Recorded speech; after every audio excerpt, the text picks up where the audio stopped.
শিৱসাগৰৰ বিধায়ক অখিল গগৈ ৰাইজৰ দলৰ নিৰ্বাচন সম্বন্ধে বৈঠকত বিধায়ক অখিল গগৈ প্ৰতিক্ৰিয়া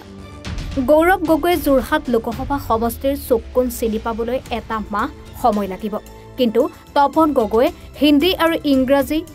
20 বছৰতো শিকিব নোৱাৰে বিজেপি দলে এতিয়া দুজন প্ৰাৰ্থীৰ মাজত তুলনা কৰা বাদ দিলে গৌৰৱ গগৈক নৰেন্দ্ৰ মোদীৰ সৈতে তুলনা কৰা হৈছে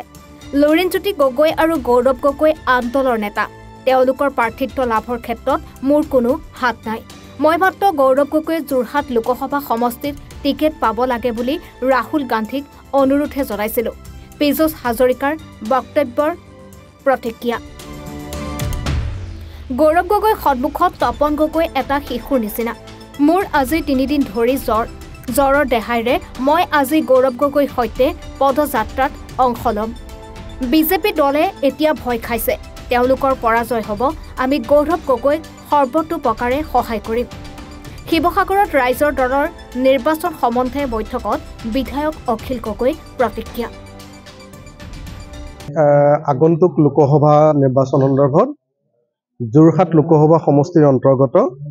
4খন জিলা শিৱসাগৰ যোৰহাট মাজুলী আৰু চৰাইদেউ এই 4খন জিলাৰ আমাৰ ৰাজ্যৰ দলৰ যি কাৰ্যনিৰ্বাহক আছে জিলা সমিতিৰ কাৰ্যনিৰ্বাহকসকলৰ আৰু লগতে সমষ্টি সমিতিৰ কাৰ্যনিৰ্বাহকসকলৰ বৈঠক অনুষ্ঠিত হৈছে অমহতীয়া বৈঠক অনুষ্ঠিত হৈছে আমি 10টা বিধানসভা সমষ্টিৰ আটাইবিলাক কৰ্মীক ইয়ালৈ নিমন্ত্ৰণ কৰিছো প্ৰেচিডেণ্ট ছেক্ৰেটাৰী আৰু জিলা কমিটিৰ কাৰ্যনিৰ্বাহকক নিমন্ত্ৰণ জনাইছো আগন্তুক 2024 চনৰ লোকসভা নিৰ্বাচন সম্পৰ্কে আলোচনা চলি আছে গৌৰৱ গগৈ ডাঙৰীয়াক আমি কেনেকৈ বিপুল ভোটত জয়ী কৰাব পাৰো কেনেকৈ আমি বিজেপিক পৰাভূত কৰাব পাৰো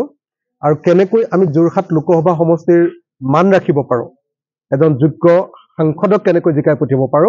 তাৰ কাৰণে বিস্তৃত আলোচনা নিৰ্বাচনী ৰণনীতি তৈয়াৰ কৰা হৈছে আশা কৰো যে 2024 চনৰ লোকসভা নিৰ্বাচনত যোৰহাট লোকসভা সমষ্টিত আমি গৌৰৱ গগৈ ডাঙৰীয়াক বিপুল ভোটত জয়ী কৰিব পাৰিম আৰু তাৰ কাৰণে আমাৰ ৰাজ্যৰ দলৰ যি ৰণনীতি সেই ৰণনীতি নিৰ্ধাৰণ কৰিবৰ কাৰণে এই বৈঠকখন চলি আছে